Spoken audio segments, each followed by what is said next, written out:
I guess we should get started. I know Ken is away this week, and I think most of us are here. Kevin, I don't think Frank will be joining us tonight, and I don't see Kevin. Send him a message in case he fell asleep. But anyway, so for tonight, we're going to have Wayne presenting on KiCad Custom Libraries, which actually is probably a timely discussion since we got a couple of projects going on behind the scenes, the Probe and Backplane project, and of course KiCad's part of that as well.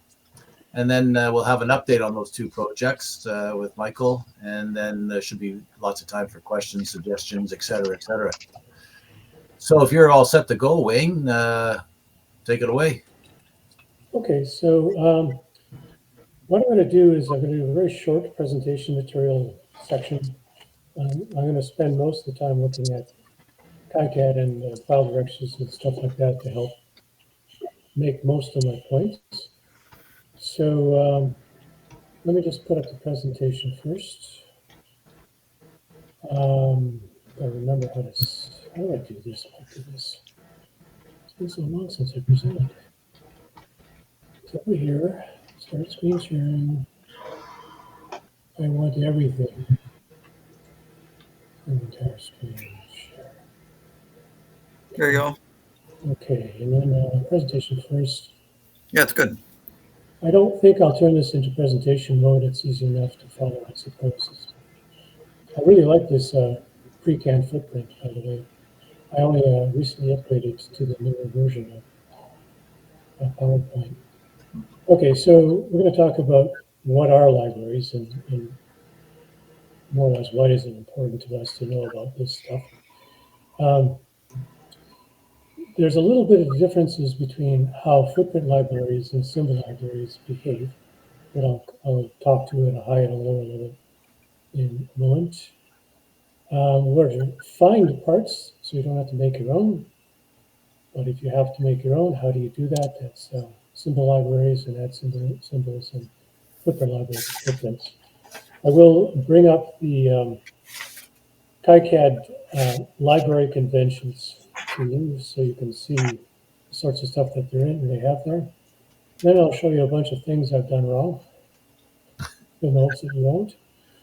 And some new footprint tricks or recent ones. All right, so having said that, so when you when you download KiCad, it comes with a boatload of pre-canned symbols, models, and footprints. And you have to ask yourself, why would you ever need anything else? Well, sometimes you can't find stuff in KiCad. And I'm going to point out that sometimes it's there already and you don't know it, but you can go out and shop around for it. So there are a couple of places.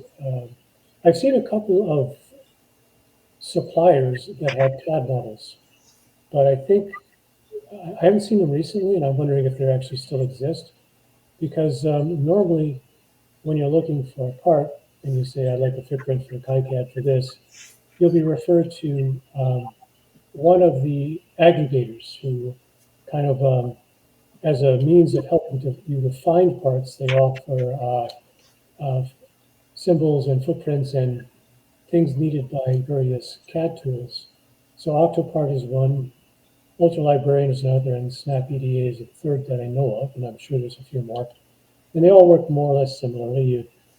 They will provide you with a search engine, and you type in the part you want, and it'll give you information about the part, sometimes including the things that you would need to put into KiCad.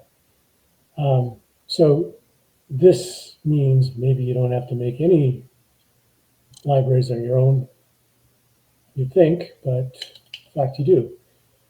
All right, so custom libraries, you can make you make your own symbols, you can make your own footprints, you can collect them from the internet using those aggregators and put them into libraries.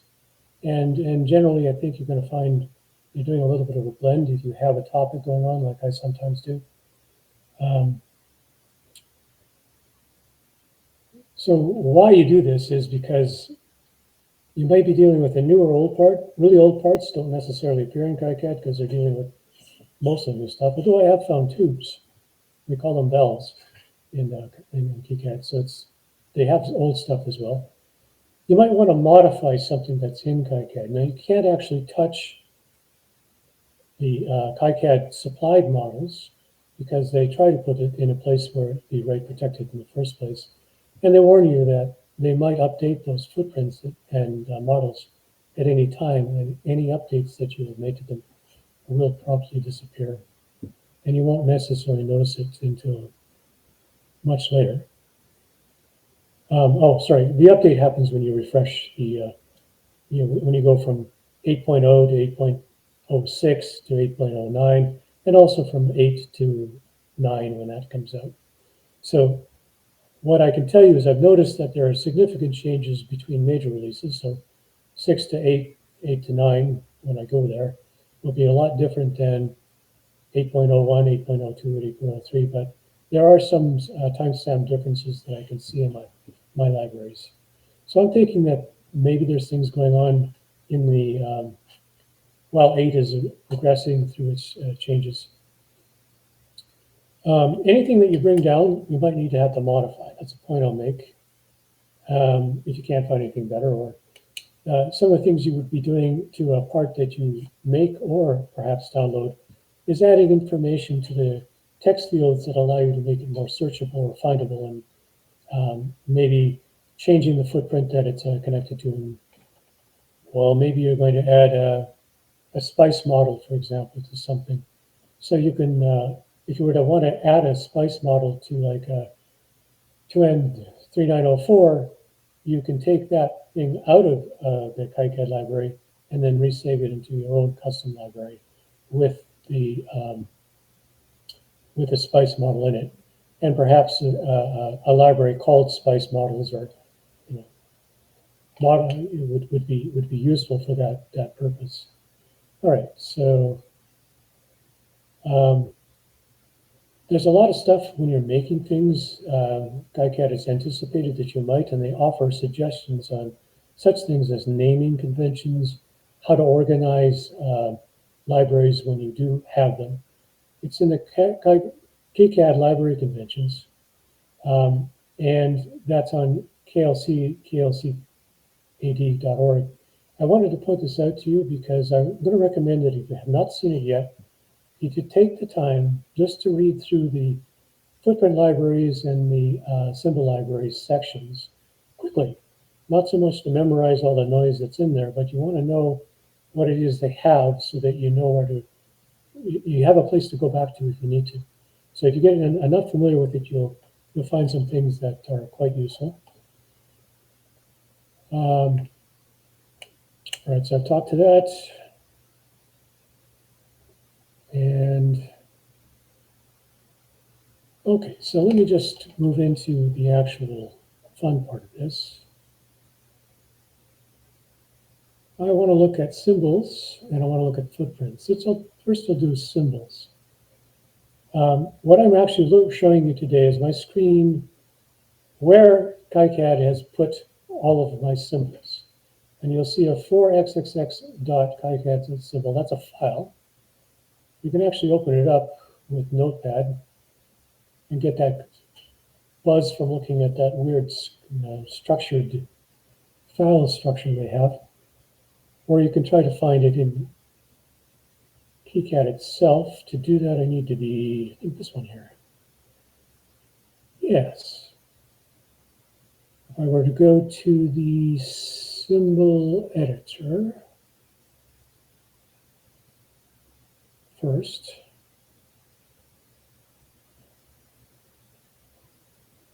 and how am I going to do this?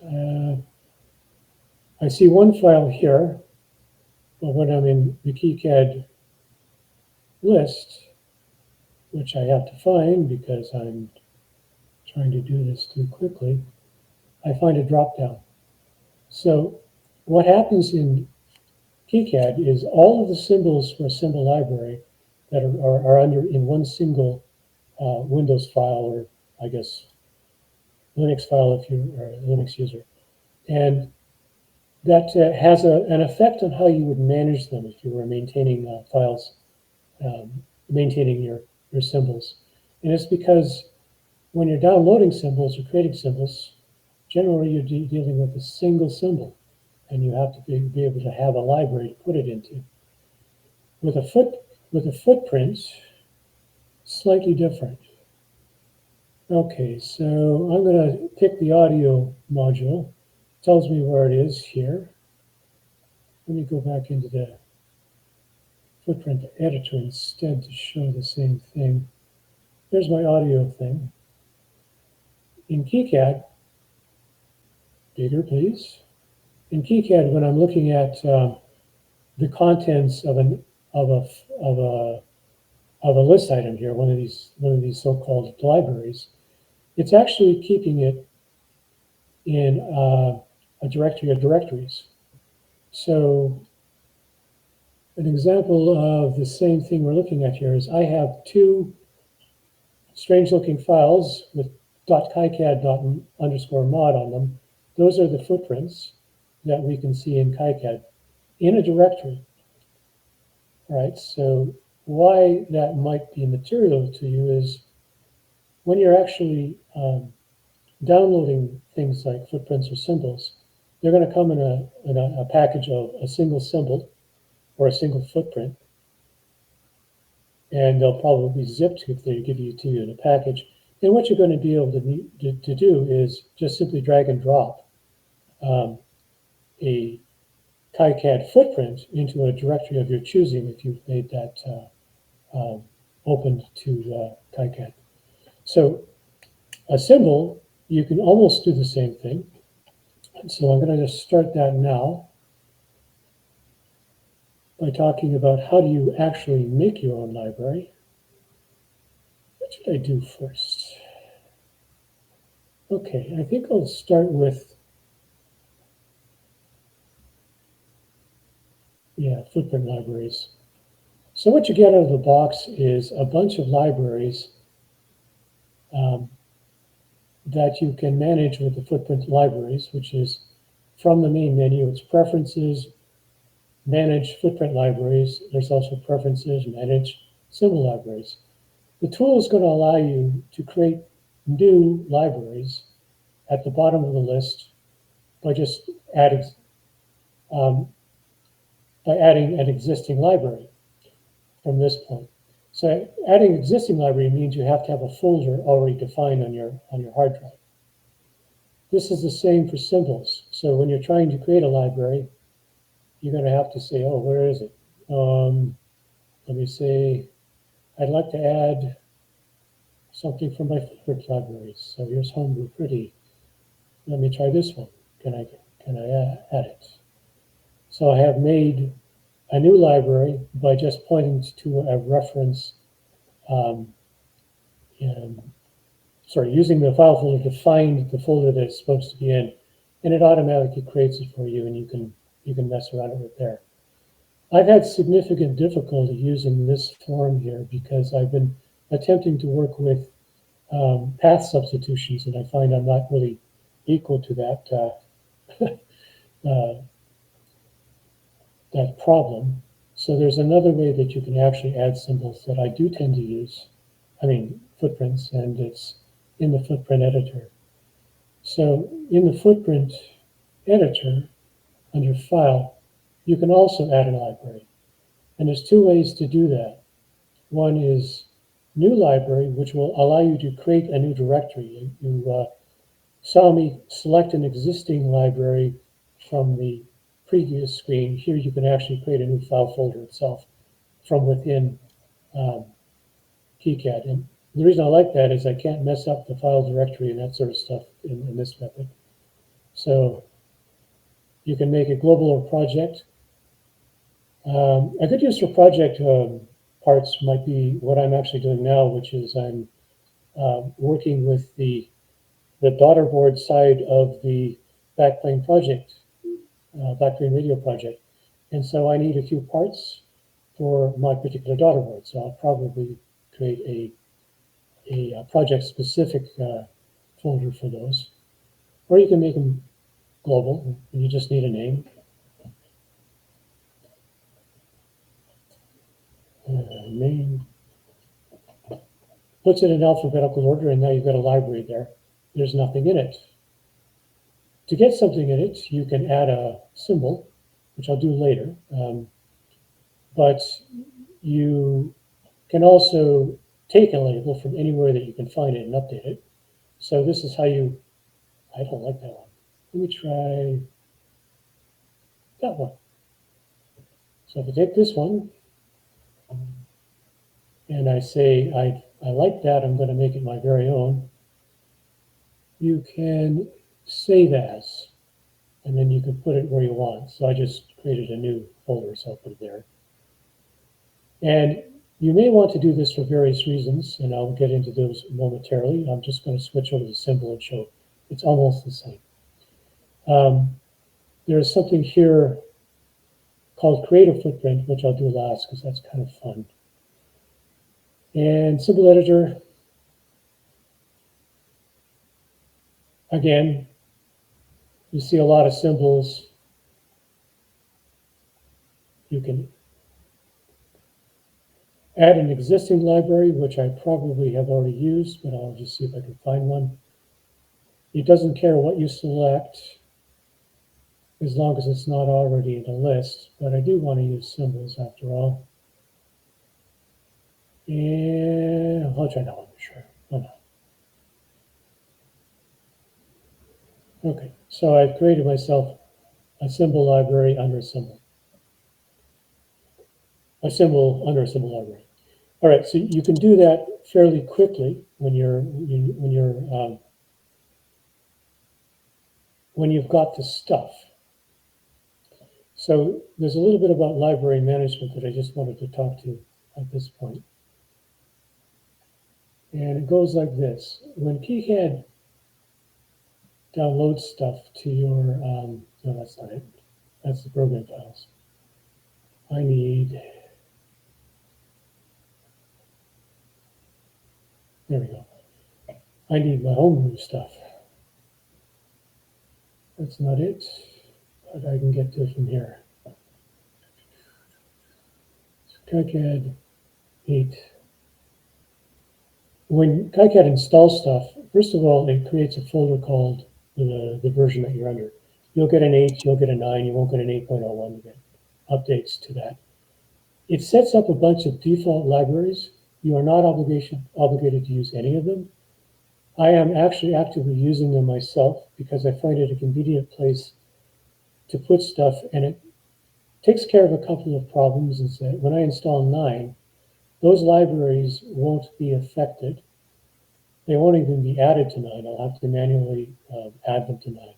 But because KiCad, if you modify anything in a later revision, it's going to overwrite what you used to have with the latest version. So if you touch an 8 part with the 9 version, it's going to make it inaccessible to 8.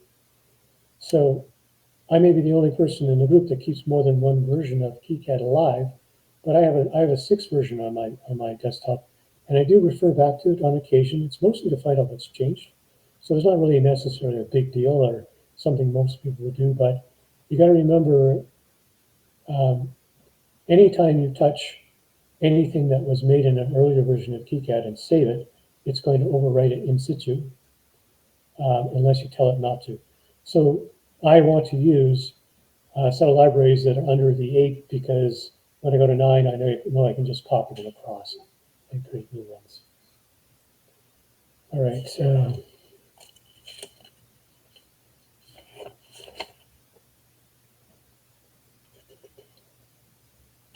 Create footprints, create libraries. I wanted to do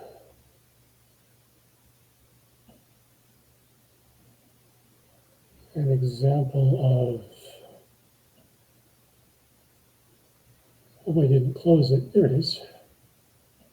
Okay, so I'm looking at DigiKey now. DigiKey often allows you to download stuff. And, sorry, download KiCad models, but You'd find it in here if they have it.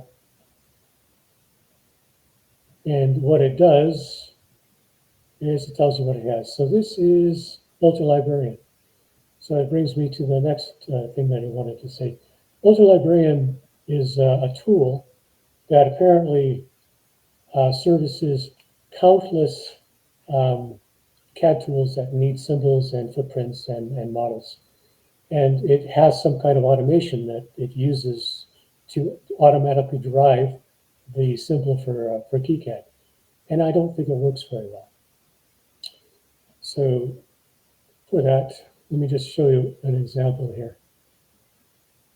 I have previously downloaded a symbol for a part that I could not find in KiCad. It was hideous.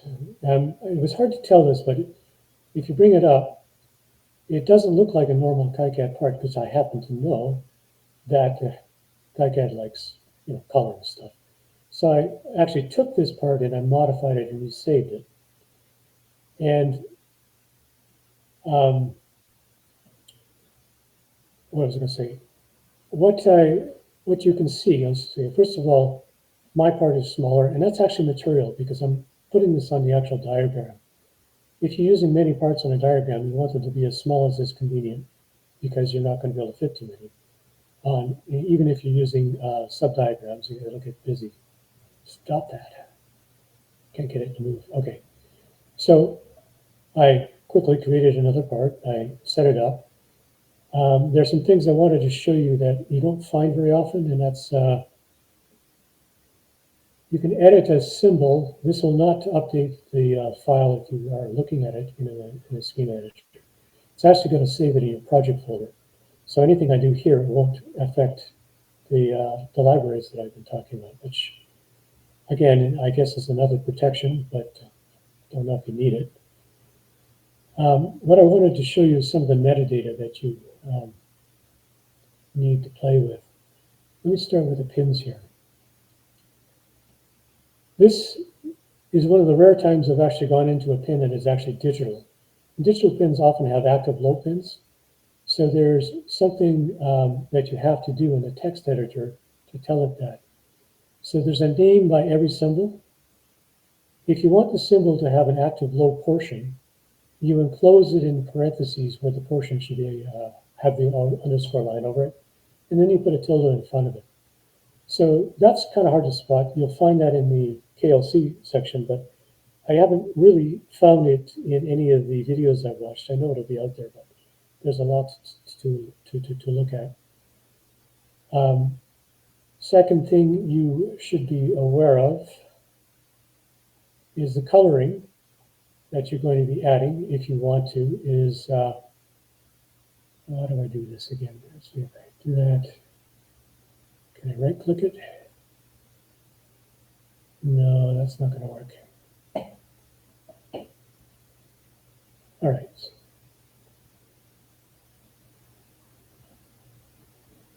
Could create myself a new symbol.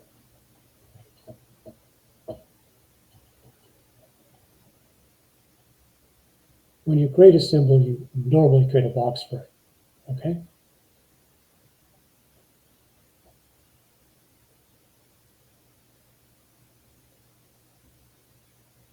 Oops. Sometimes, I don't like doing stuff live because sometimes KiCad doesn't want to play with me.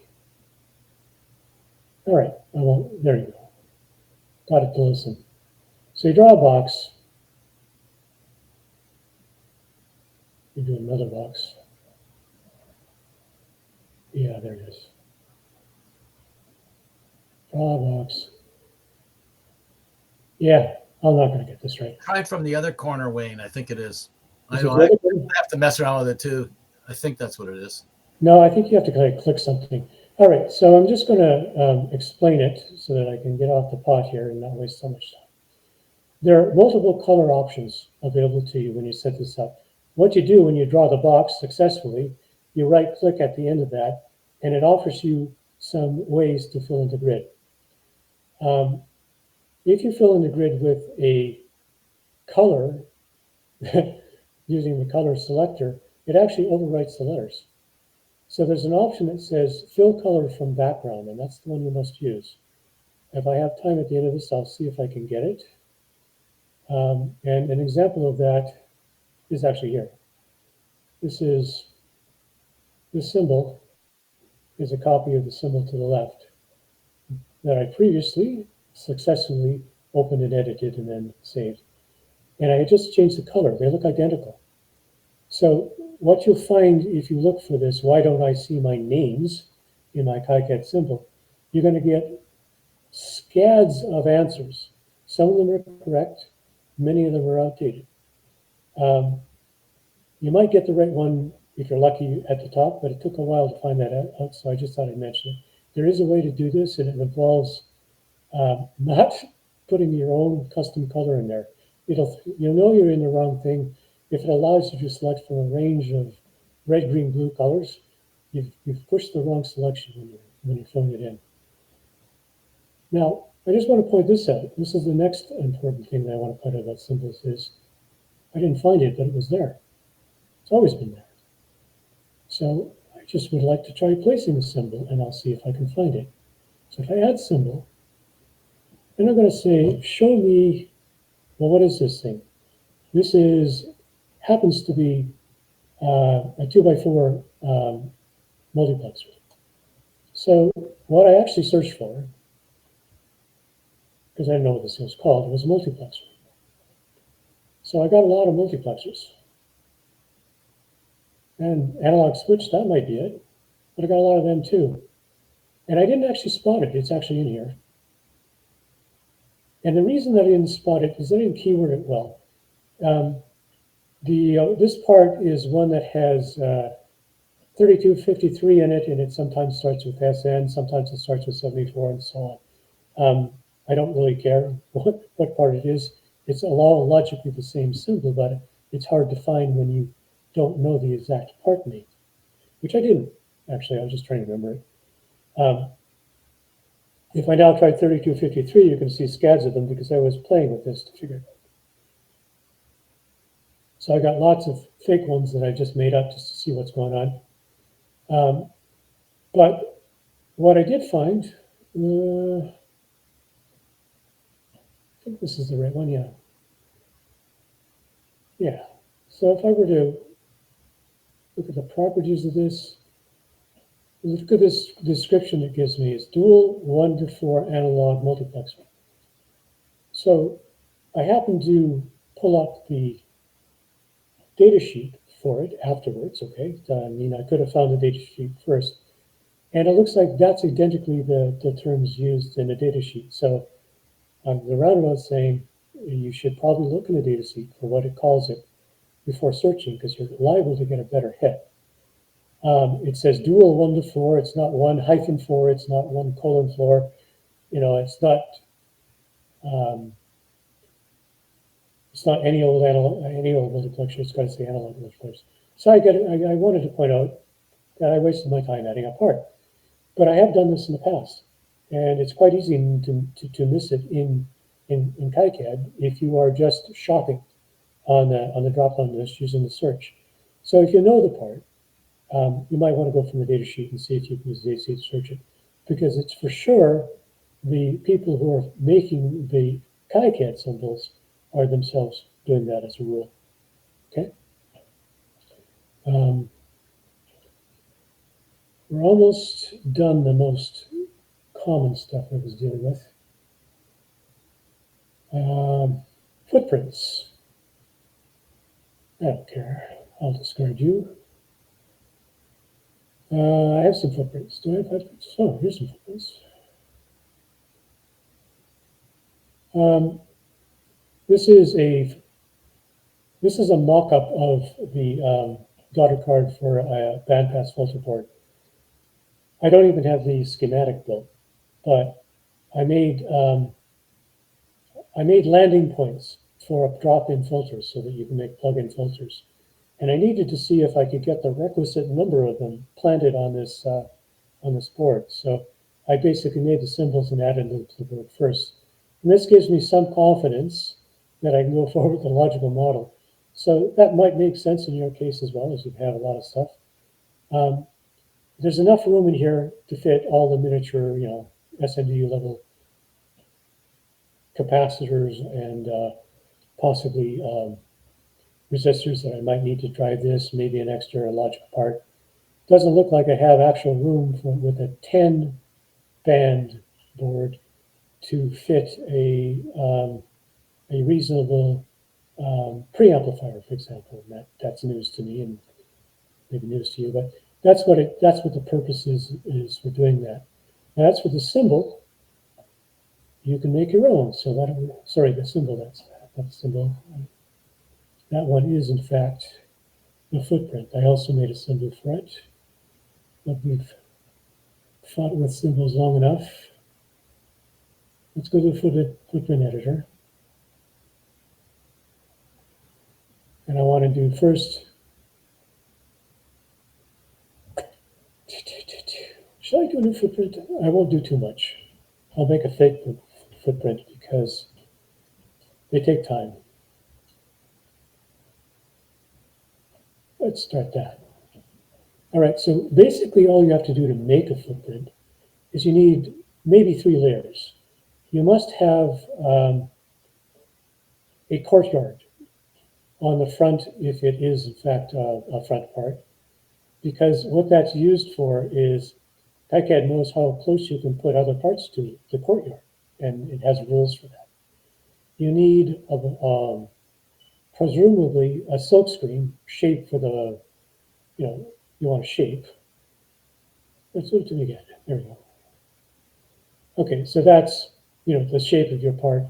And then you want to add a bunch of pins. So there's a pin tool. Where did my pin tool go? There it is. You add your pins.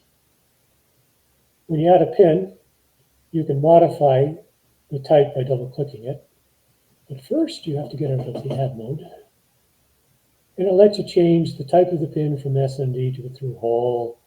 It will allow you to change the position relative to the center and do stuff and do editing, which I will do momentarily. But through hole is no hole.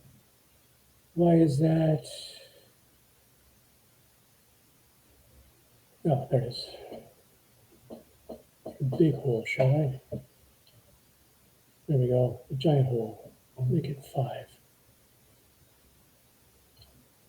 Okay, giant hole. Too giant. 2. So I've mangled a pin. It's going to allow you to manipulate all the positions of everything inside that editor. But rather than doing that, I'm going to create a footprint. No, that was a bad footprint. So create a footprint has been around for some time, but it's never been really great because it's not necessarily making things that you might find convenient to use because it's already there. But I think it's improved enough to comment on. So I'm going to make a pretend footprint matching the one that I just saw. This is a footprint that I want to make for the filter board. It has 4 pins at the top and 4 pins at the bottom. So that means it has 8 pins. And it's kind of tall. So its pad pitch is 2.4. The width is okay for now. The row spacing is the distance between here and here. And I don't remember. I think it's about 1.5 inches. What is 1.5 inches in God's units? Well, let's make it 36 millimeters. Whoops. Let me not change the pad length. That was 3. Row spacing, 30. And basically that's the start of a footprint. You have to manipulate this a bit, which you can do, but I'm not going to do that. And you can change the footprints. You can change things like the width of these individually. But if you're happy with what you've got, you can save it. Now, having saved it, it's actually in a simple editor now, and you can manipulate it.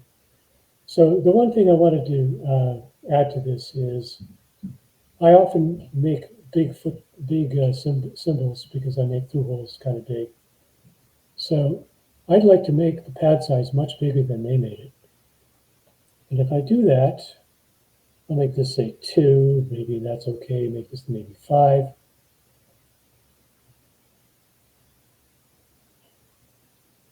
I think, well, that's perfect, except really I should move it down a bit because now it's sticking over the edge and we don't want that.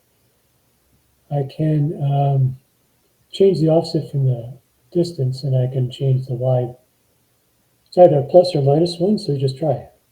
That looks okay. And I've done that. So that's great, but now I have to do it 7 more times, eh?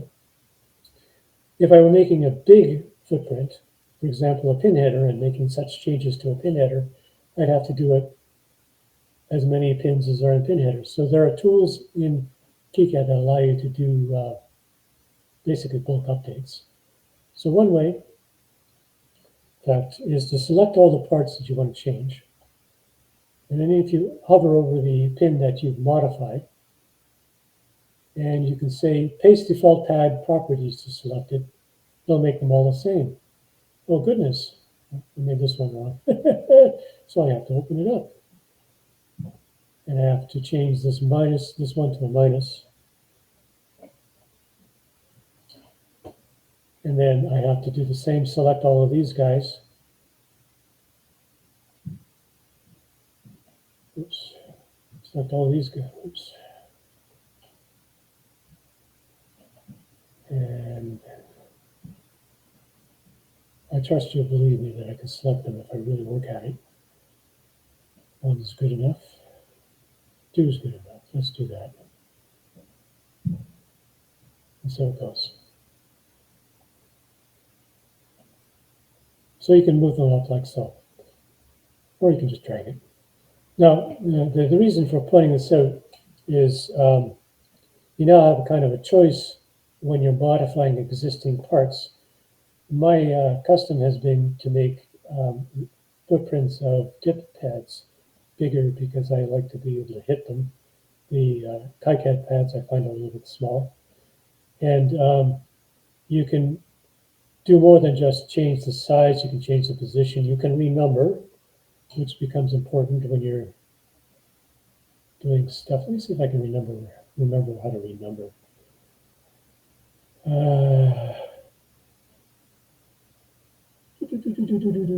Renumber pads. What do you know? Pad number for first pad number is 1, numbering step is 2. Okay. Did it do it? Well, I have to hit 1.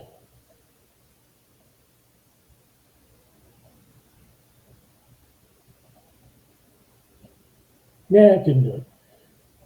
You can do this. It does take a couple of tries. What's going on is it's expecting a behavior of selecting things that I forgot how to do. And if I were to try it 1 more time, renumber pads, the name prefix doesn't matter. Numbering step is 2. I'll take 3 as my start. Okay. Double click to finish. There. Yeah, you have to select these parts successfully, and I find when I'm doing this, sometimes it doesn't seem to be selecting them as I anticipated. So sometimes I find it better just to click them all. All right, so it'll do that. So why do you care about that? Well, this is a technique that works particularly with pin headers if you're trying to make them odd even or even odd or that kind of thing, which I find useful. Again, it's not discussed too much. What else can I tell you about this thing?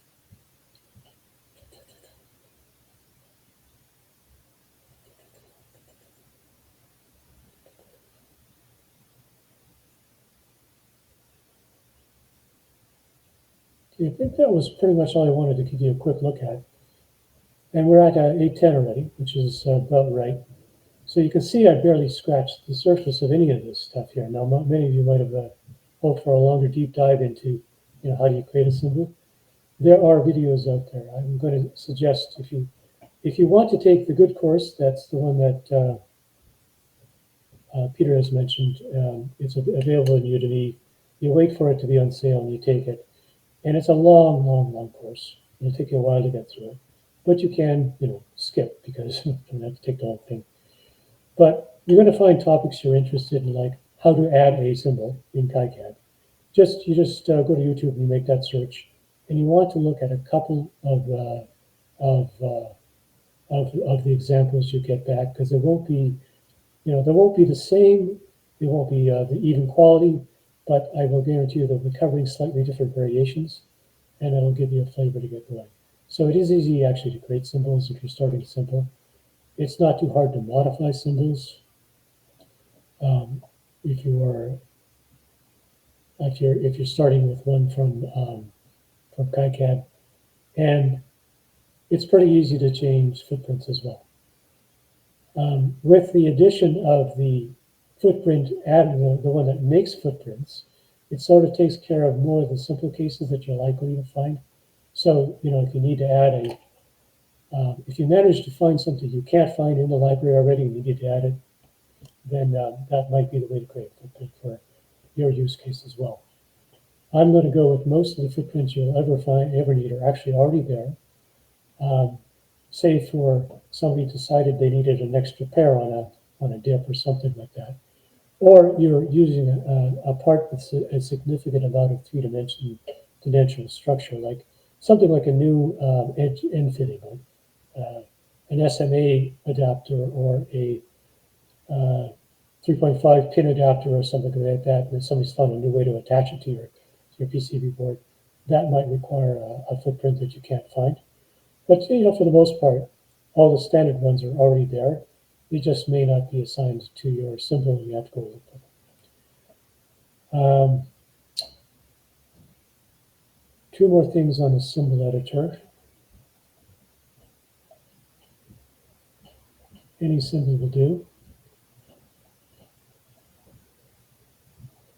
Now that I'm editing it, but I can't save it. You generally see two things, symbols and pins. When you're filtering things or you're searching for things, what happens in the symbol properties is it looks for the datasheet text, possibly, or the description text, or the value text. So any of these things here are basically the keywords. I'm not sure if the datasheet will bring it back. I haven't tried that. So if you're building a new symbol, you really want to put stuff into your description so that you can find it again. You're much less likely to forget that you created a symbol than somebody else, but if you're sharing stuff around, it'll help them if they get too busy with parts. Sometimes you put a footprint value in here, so like an exact footprint. Usually the out-of-the-box KiCad ones come with a filter saying, find anything that has this in it. And you can search for footprints on the schematic editor when you're populating this. I would also, and the reason they do that is because you have many sizes of, well, I don't know how to do it. They just do it that way. What I think I'm going to go with is when you download a symbol, often it has that property footprint filled in with a footprint that they want you to use, which is already in your library. So if you have a footprint in your library already, you don't need to add the footprint, but you probably need to customize that thing that you just downloaded and put into your library. So this is something that I took off the internet. I just want to make sure that it doesn't have a hard-coded footprint that's not in my library. Oh, and how you know that, by the way? How you know that is, what did I just do? How did I manage to miss the button here? What's going on, folks? I should tell you this, admit it. My camera is hanging over the top of the screen, and I can't see where I am. Because when I reach up to the top, I actually go into the camera. Okay, so again, there are general properties, and the footprint will appear here. And you can actually just go in here, and this will allow you to select from any of the footprints in your downloaded library that are known to KiCad, provided you yourself know what they are. Now, footprint filters, same sort of stuff. That's a bit easier to work with. The one reason that you might want to use an exact footprint, the only one I can think of as opposed to a search argument, is if you were dealing with, as I am, a project, and you want to stipulate that for this project and this project alone, I really want to use a specific footprint because it's of the right size for my aging eyes to solder, or it's small enough to fit the area that I've got and I don't want the bigger one. So you can just tack that down and it'll take care of it. On the footprint side, I guess I can discard the changes because I can't save anyways. Where's my footprints? There it is. So same story. I'm going to move the file so I can find the darn thing. Is it this one? Yes, there it is. Okay, it has general properties. So this is a brand new part. You really got to put a description in there for sure.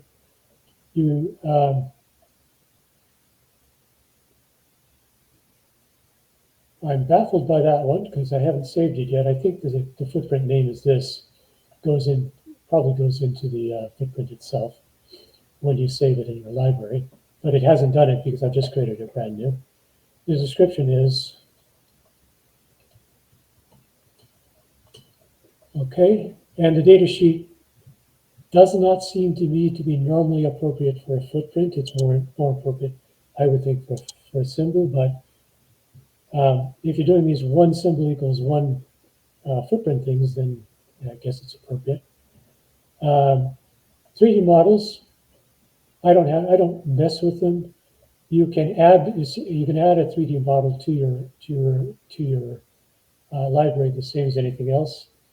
But if you wanted to use one, you probably have to know what its name is, so you'd have to, navigate through the 3D models and find something that looks right. And if that looks like the right one for you, then you add it.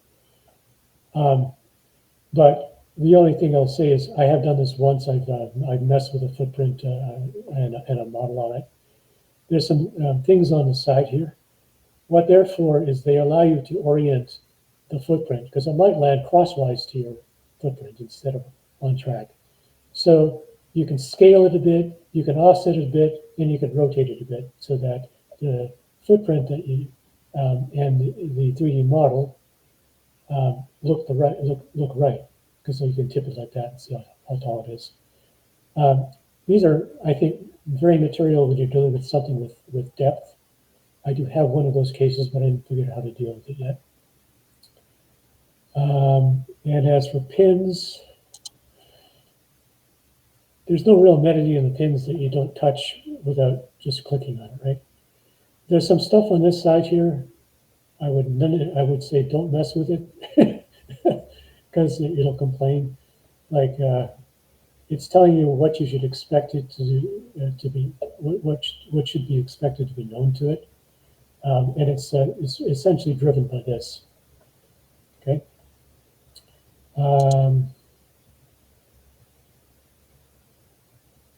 That's almost it.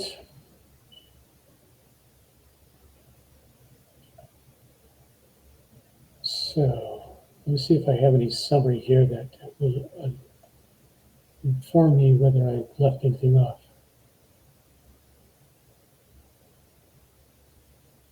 Oh yeah, I left this page off, but it's quite obvious. This is one of the KiCad standards. You organize your libraries, says KiCad, into small groups of things that are related. Now, since you can't actually add to existing libraries, you might have duplicate libraries saying, my 4XXX, and because you can't add into the 4XX, or my analog switches because you can't do that. That's one strategy. I don't think it really matters because it's your library and it's not really going to get ported. It's what's in it that you can port. or share. But generally, many small libraries are probably better than big ones, according to KiCad. But it really depends on you because you have total control how you want to do it. Always add keywords, and the keyword for footprints, it's called keyword. For symbol, they don't have a separate keyword field, so that's description in the symbol case. And you'll be sure to never lose it. Okay. So yeah, that came out a little bit less.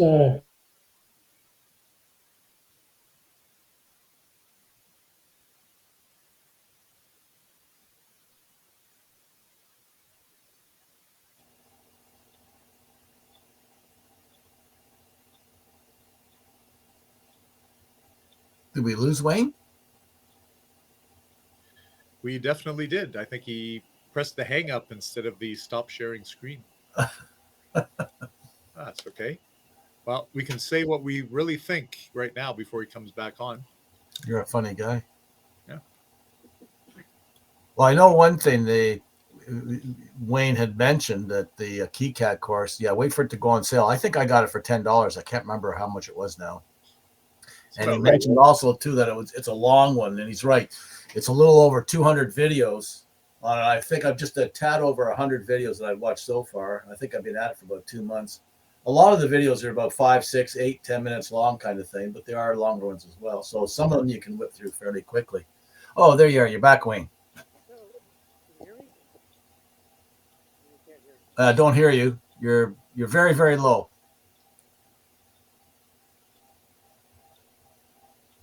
This should be it. Can you hear me out? Yeah.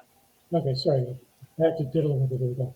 So, how far did I get in my presentation before I disappeared? Because I was having a good time.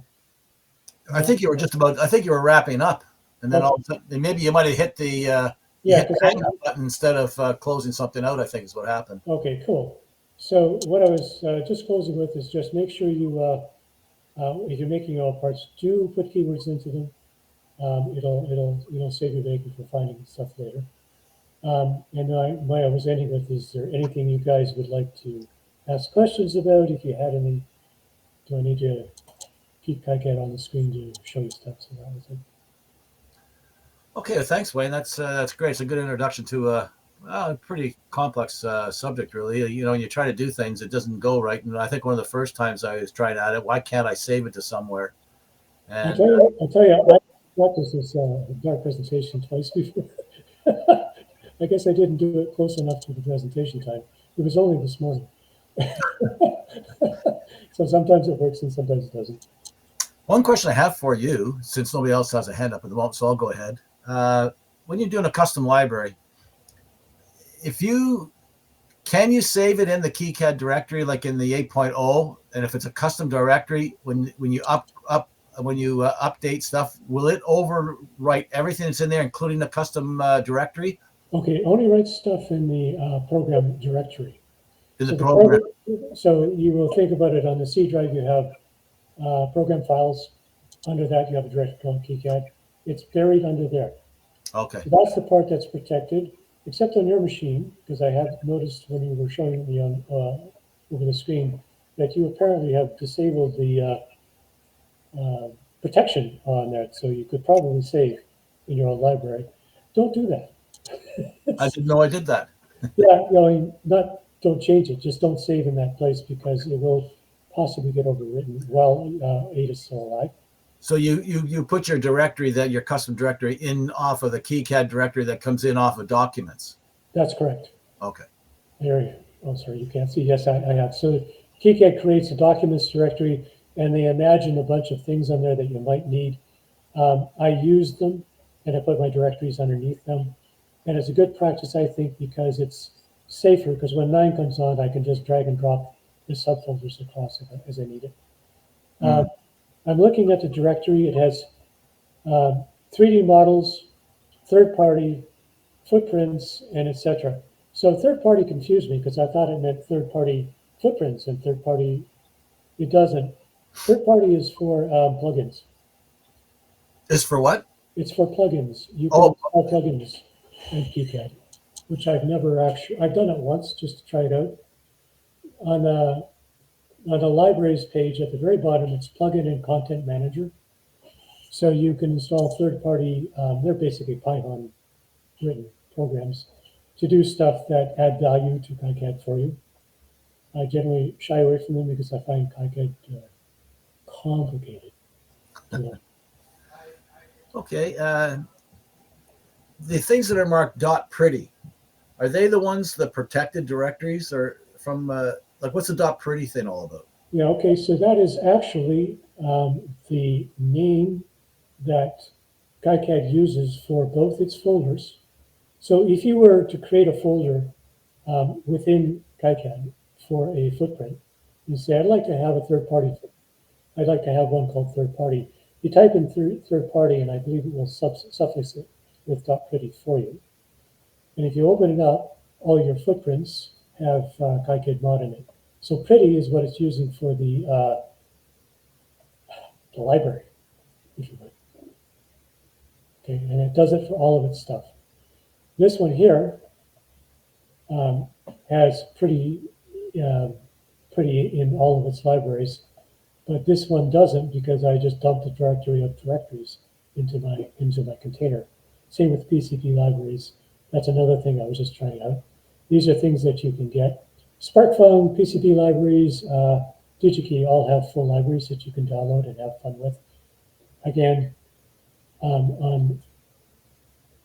fuller thought, I'm not sure I will add them again. They're kind of, I don't think I need to add them unless I know that I don't have the part I want. And they just add baggage.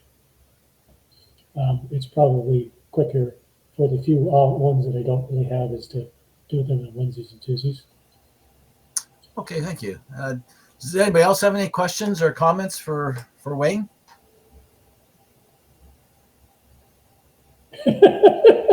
Okay. Sorry about that, guys. Yeah, I don't All think. right. Back on the Go ahead. saddle. So sorry, just a question.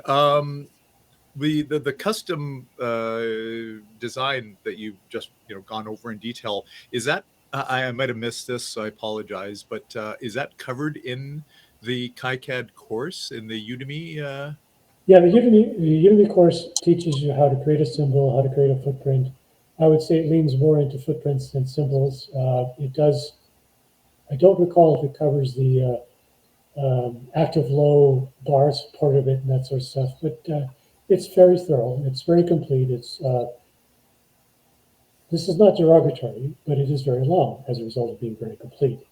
You Right. can cherry pick your stuff. In fact, if you go into Udemy and you were to try this, underneath the main screen, there's in fact a search bar. So you can use the search bar.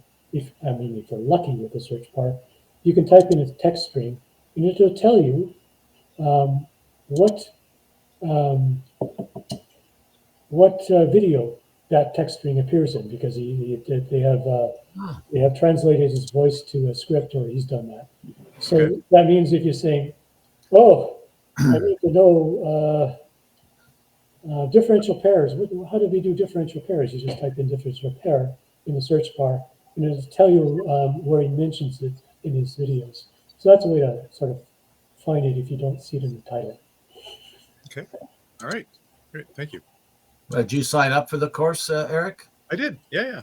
Oh, good. So you and Michael, me. Oh, that's I great. think there's 3 of us, right? That's what you said in the last SOAREX post. Okay.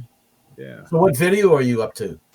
I don't know, somewhere around 100 or thereabouts. I don't believe you. I- don't believe you. I started in '99 though, because It's probably, yeah, I thought so. I mean, too basic, most of it. So You know what? I went through all of them. I thought, you know what? I know, like especially the first 50. You kind of knew. I just decided, sit through them, have a coffee, have a beer, whatever, go through them all, and there was maybe a couple I kind of fast forward a couple of spots, but for the most part, I've watched all of them so far. But I mean, is it a building thing? Like, does it have to be done in order? In other words, let me think. I would say the order has has a lot of weight in it because it does refer backwards a fair amount. Right. But you would know, I think, if you skip 5 and suddenly he mentions something that, like I said in video X, you'll know that you missed something that you might want to pay attention to. But I think the section on how to make PCBs, he does actual projects. You don't need to do all those projects to know how to do PCBs. You can go out and do PCBs if you would. So I found the part that I skipped for those was he had several different projects, and one proved enough for me to get on board with trying it out in the PCB editor, and then more videos if I needed it.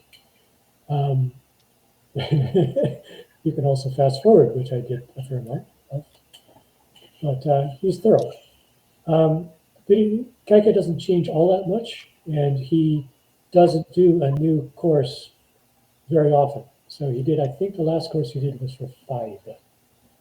And Well, this one was based on 6, but upgraded to 8. yeah, okay. So he might have done it at 6 the last time, the one I did. I think it was 5 that I did it at. So I didn't do the 6. I did the 8. And Yeah, he did. no, the one that he actually did, I thought was 7. I thought this one here is a lot of 6, but he upgraded the appropriate videos that version 8 affected, and so he updated those videos. But you'll still see references back to 6. You'll see 6 and 8.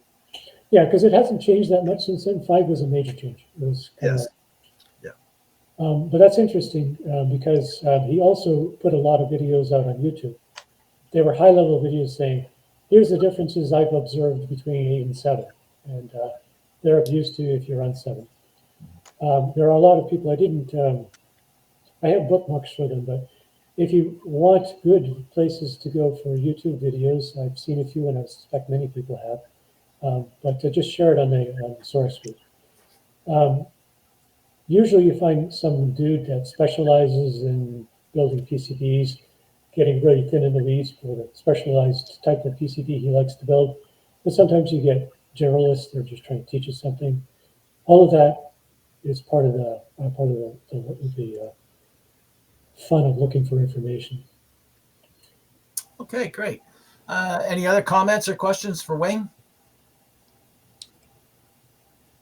Okay, well, thanks very much, Wayne, for that. Appreciate that, and that's a good, like I say, good introduction to this complex. At least I think it is, anyways. At least until you start doing it a lot. Okay. Next, I guess, Michael, would you like to give an update to the 2 projects that are ongoing? If you unmute your mic. Yeah, sure. We're working on 2 projects. One is the probe project, and the other is the Backplane project. And the probe project is all about building a probe that you can test a circuit without interfering with what the circuit does. Like, the idea is not to affect the circuit. So you need a high impedance thing so you don't do it. Anyway, where we are with that is we're doing, Dave built a proof of concept board with the BF998, which is the input matching amplifier and a transistor amplifier to make the output sufficiently high that you can use it. Where we are with that, Hassan and I are doing, and Peter has also done validation tests, like the proof of concept board that Dave put together. Peter validated everything, made sure it worked, and they convinced everybody that it works fine. So what I'm doing now, and Hassan also, we're building those boards, and we're going to check out the results to make sure that they agree with what Dave and Peter have got. And so far, so good. There's some stuff to do with, so that's working out okay. Hassan actually had a working board for the first part for the 998 circuit, and I just done some validation, some comparisons with what Dave and Peter have done, and it seems that Hassan's board, the first part, is pretty good. So there's also some impedance stuff, thinking about what impedances to use and how the impedance side of it works. Generally speaking, the probe seems to be working the way we expect it to, I think. And as far as the current design, looks like, I shouldn't say this, but it looks to me like we probably don't have to make major changes to produce a working board. And it's about 50 by 50 millimeters. It has to be worked into a usable probe, which Eric is working on a 3D model, a 3D design for a real probe that the parts would be in. So basically it means you have to elongate it and shrink it down. Anyway, so that's coming along. The backplane, we've had I think 6 meetings altogether. The team that's doing the probe stuff. The backplane stuff, we've had 3 meetings so far, and we've got the backplane board, which is 100 millimeters by 100 millimeters. More or less, the design is more or less done. There's some work happening with the daughter boards. We need a power supply board to supply power to the various traces on the backplane. And Wayne's working. I forget who's working on that. I'm losing it now. I think Kevin's working on that. Maybe not. Maybe it's somebody else. Wayne is starting to work on a filter board, and that's really where we are. So yeah. The plan is to do the probe thing, to have it done by 5 days in May. I presume that's 4 days in May. Yeah, thanks. 5, 4, whatever. It looks like it certainly appears that that'll be doable. Others can speak to that, but it looks that way to me. Anyway, yeah, so that's where we are. Okay, Dave would like to speak. Oh, thank you for that, Michael. Dave, go ahead. Where's Dave? Well, you unmuted, Dave, but I don't hear you.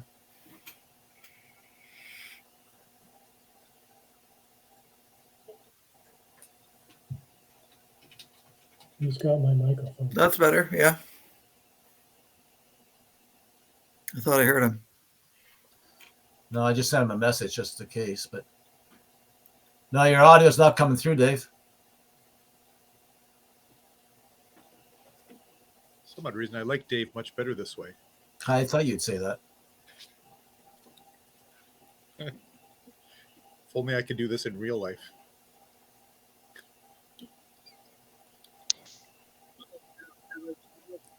Your audio is so low, Dave. We can't hear you.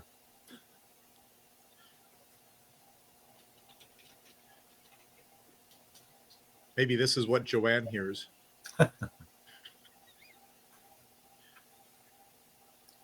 Maybe Dave should go out and come back in again. Just as a comment, it seems that Jitsi and Zoom too, they don't. It's very difficult. It's not. How about now? That's Yes. better. Yeah.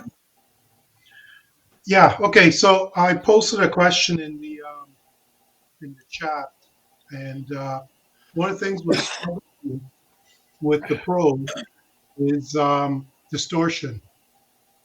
Okay. And so one of the questions I'd like to put out for a discussion, Peter, I don't know, maybe at the end or now or whatever, is I guess it's a 2-part question. The first part, number 1, do all amplifiers, I guess specifically RF amplifiers, generate harmonics? And number 2, what is generally considered acceptable?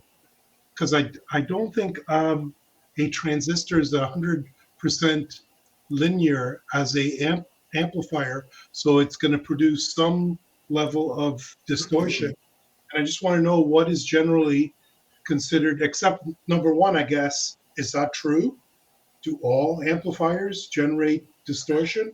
Or are you going to get an amplifier that's going to be 100% linear? And number 2, if you don't get an amplifier that's 100% linear, what is considered acceptable in terms of the harmonics they're going to generate? Good questions. Charles, go ahead. Answer is absolutely every amplifier will produce some amount of distortion. Getting, in an ideal world, perhaps there could be an ideal amplifier, but there ain't no such animal. So there will be some small amount of nonlinearity. Nonlinearity produces harmonics in RF. That's just the fundamentals of the mathematics. As soon as you've got nonlinearity, you've got a multiplication function that's introduced. So the question of how much of that is acceptable, the answer is, well, what do you need? It depends on the application. In audio, for voice, for instance, a 20% harmonic distortion would be reasonable. If you're trying to listen to music, you probably want something down around 1%.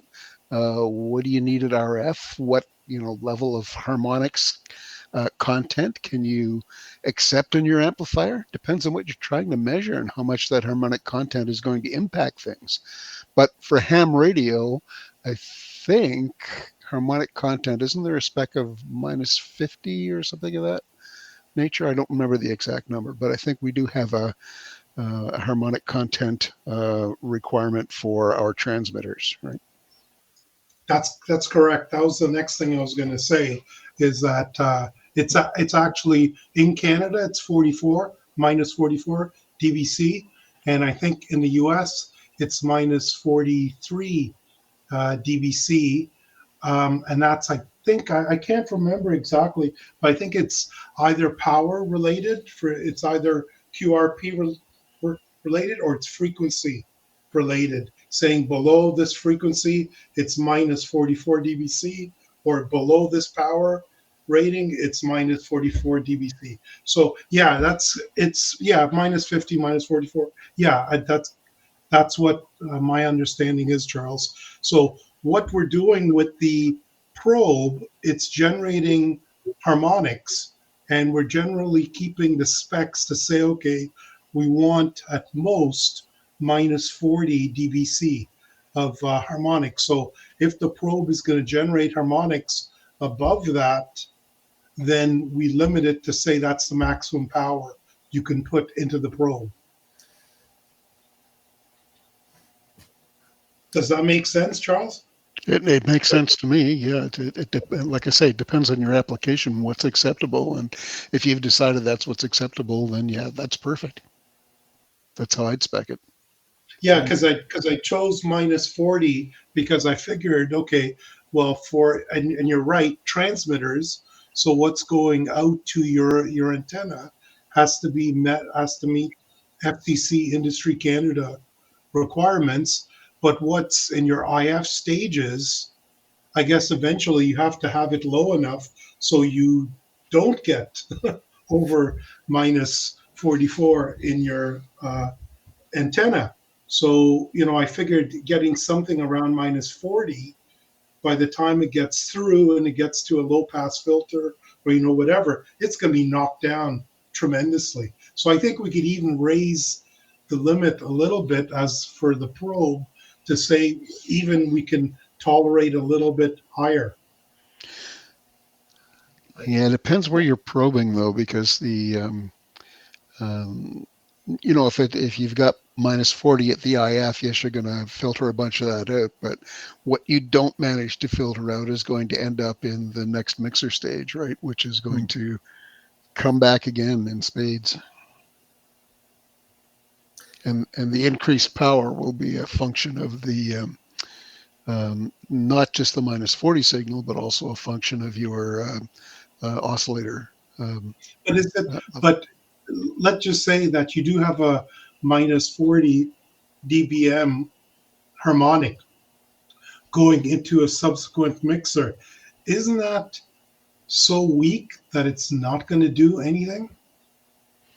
Well, the level of the product of that minus 40 signal and the mixer is going to depend not just on the minus 40, but it's also going to depend on the mixer level, right? Like this is, you have to go look up some math before I would say specifically how high it's going to be, but it is going to come back higher, I believe.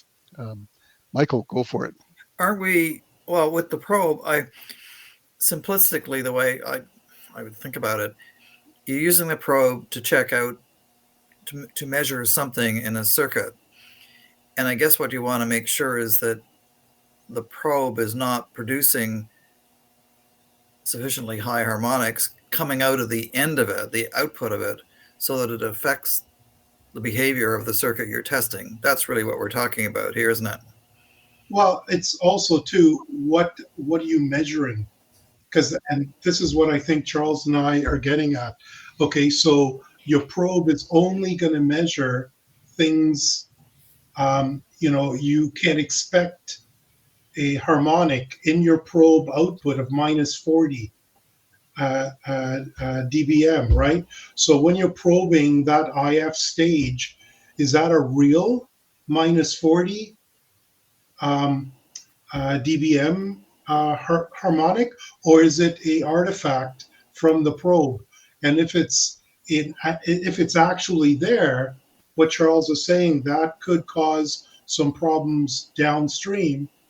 But if it's an artifact in the probe, we can ignore it. But how do we know it's not actually there in the circuit? Because it's getting overwritten by the probe, right? Do you understand I what think I'm so. saying? Yeah.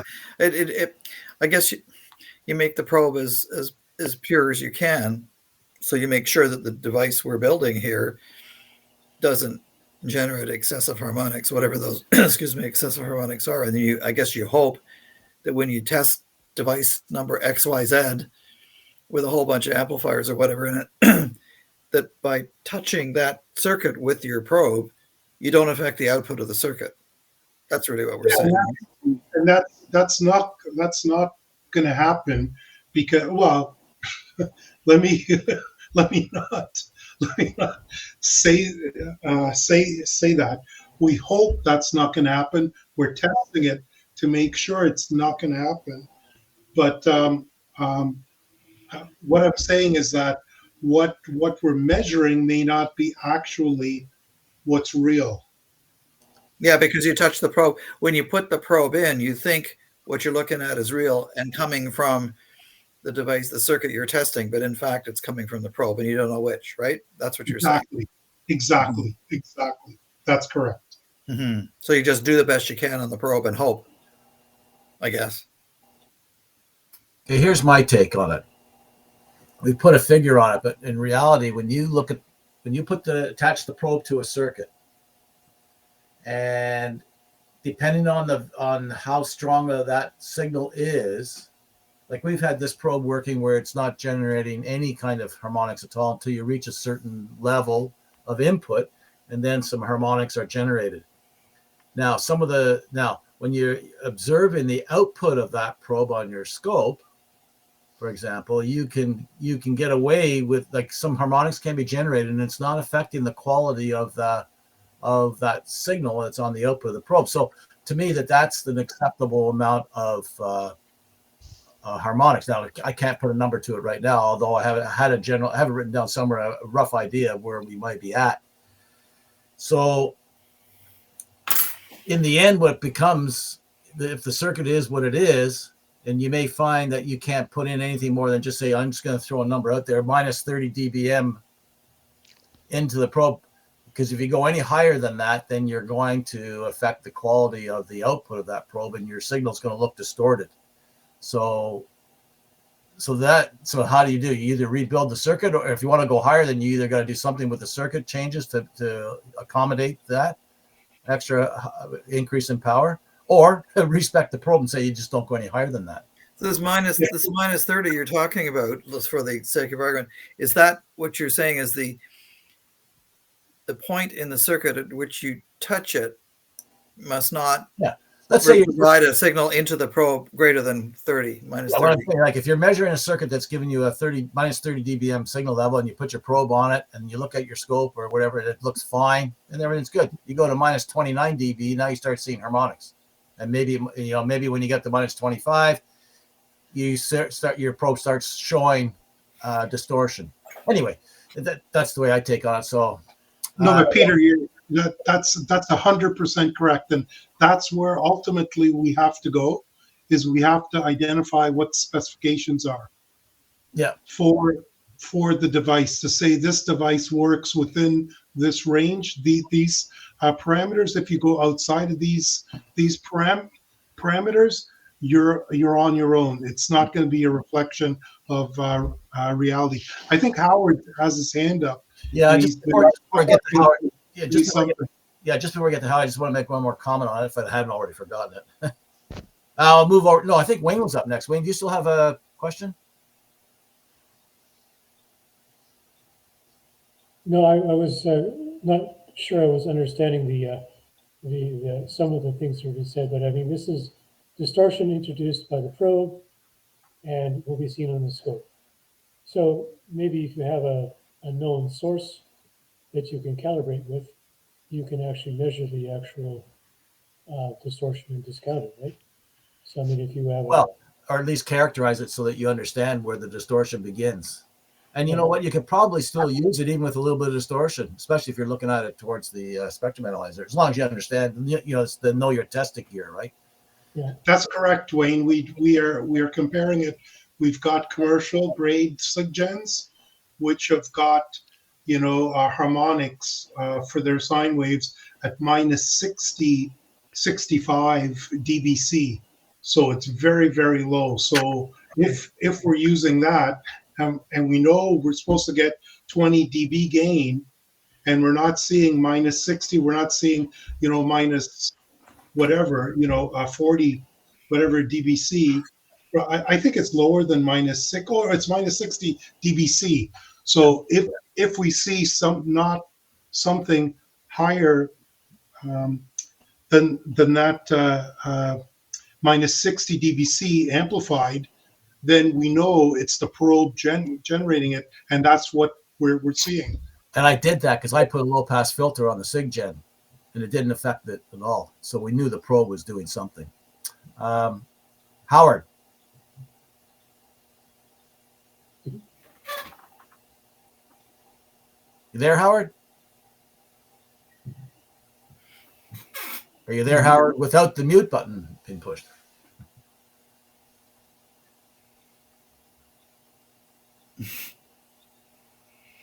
Okay, well, I guess we can carry on. Any more comments on the subject here? We'll wait to see if Howard comes back. Oh, there he goes. You there, Howard? If you're trying to talk, you're muted.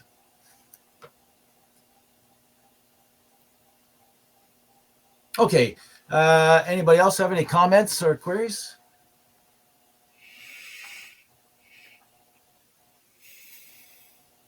Okay. Well, I guess if nobody has any other questions other than RF amplifiers and harmonics. Well, I have a question for Dave about the LED circuit on the probe, but I can talk to him later. No, ask it now. Got a minute. Okay, Dave. In the probe, the circuit that supplies the LED, it has a 1.2K signal resistor at the input and another 1K resistor to ground on the output or the ground side of the LED. Why didn't you just use a 2.2K resistor on the input? Because I didn't know how much current that LED was going to require. I don't have the specs for it. So I just put a couple of resistors just in case, we have to dick around with it. So, and it turns out that if you put a 1.2K or even a 1K resistor, the LED is fine. It doesn't burn out. So knowing that now, could you have just done a 2.2K resistor on the input then and just grounded the output directly? Yeah, and by the way, Michael, that board you have is a proof of concept. Mm-hmm. The final board is going to change dramatically, so don't bother going and creating a case for that. The board. Okay. I'm just curious. Yeah, that's all. Yeah. Okay. Yeah. The board. The final board is going to be, it's going to be much smaller, mm-hmm. and it's going to be a thinner board, so we can get 50 ohm traces, and so it's going to be a different board. That's a proof of concept board. That's all it is. So all that stuff about extra resistors and things we put in because we weren't sure whether it was going to be needed, because there's a lot of stuff there which got added in, which we don't know whether it's going to be needed. So that's going to get changed, right? Okay, that's fine. Sure. Thanks. That's good. Okay, just Howard just typed a question here. He's got problems with his laptop, and he was wondering if there's a need to protect the probe from harmonics from the device under test. Well, I'd say not really, because that would mean putting filters in, and you don't want to do that. You want the probe to see whatever's there. Harmonics and all. The question then becomes is if you are seeing, say, harmonics, then it's know your test equipment. If you know your probe is generating, say, harmonics, and you're measuring a fundamental frequency with harmonics, then it might be getting a little bit confusing. So I guess that's where it comes into play. Know your test gear. Mm-hmm. But I think also too, if you're going to be probing a circuit that's got such high, voltages and harmonics that's going to damage the probe, you shouldn't be probing it, because most of the stuff we're probing is going to be, stuff of the order of minus 50-ish, minus 60-ish dBm.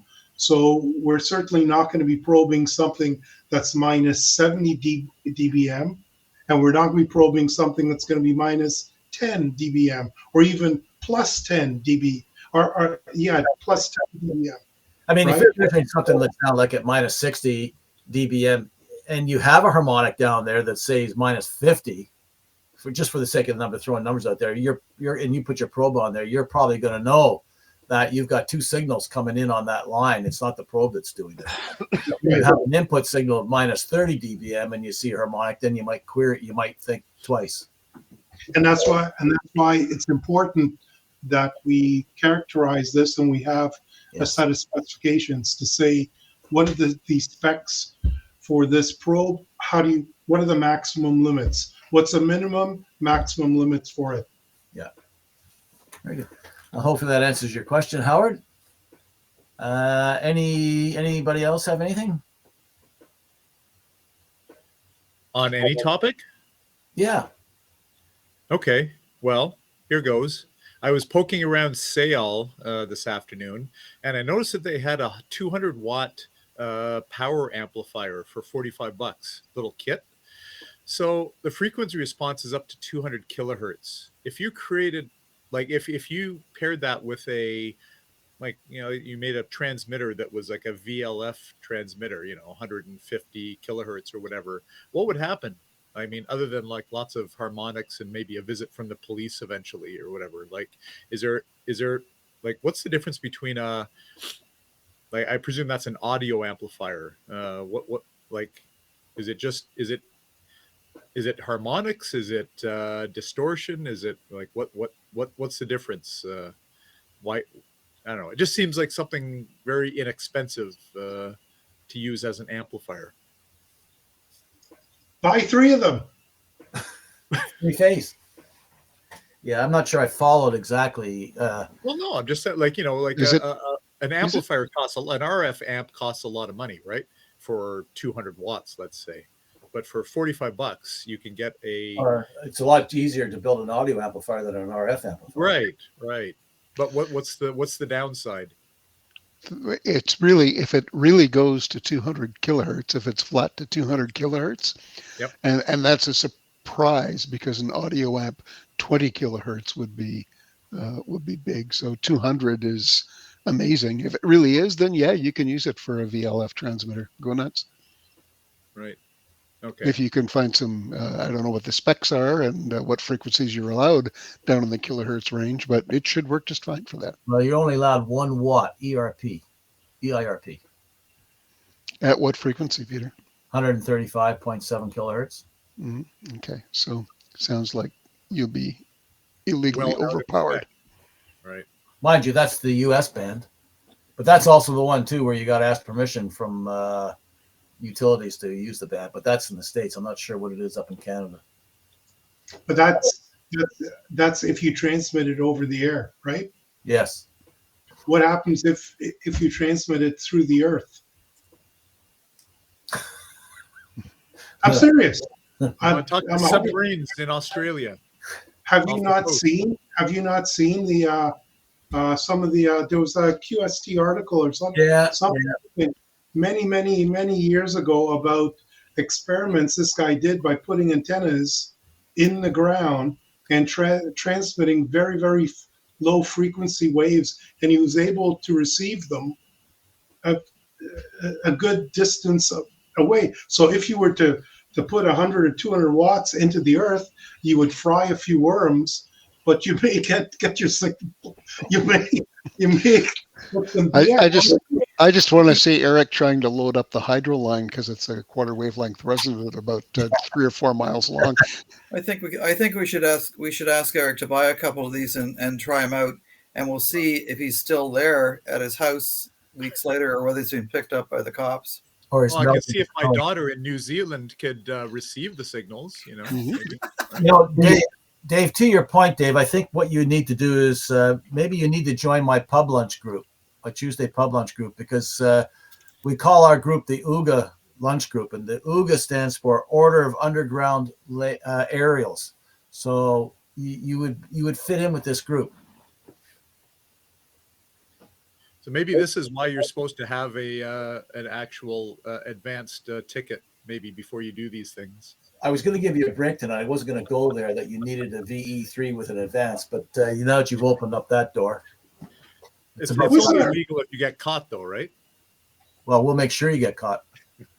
Wasn't there a piece of music that had in the background, you can hear one of these very low frequency stations sending CW because the recording studio was too close to a transmitter and you could actually hear it. I can't remember what song it is, but there's someone on YouTube took it, filtered it, and they were able to decode the CW in the song. Cool. Find that out. That's a good one for next month. Stairway to Heaven backwards. Okay, here we go. Actually, Peter, you should have a group for Dave, Order of Underground Rocketry. Well. Right. Well, I will experiment and report back. Thank you. Okay. Any other comments? No? Okay. Well, I thank everybody for joining us tonight. Excellent turnout and discussions. And I guess we'll see you in a couple of weeks. So with that, good night all. Thanks for joining us. All right. Thank you. Thanks, Peter. Thanks.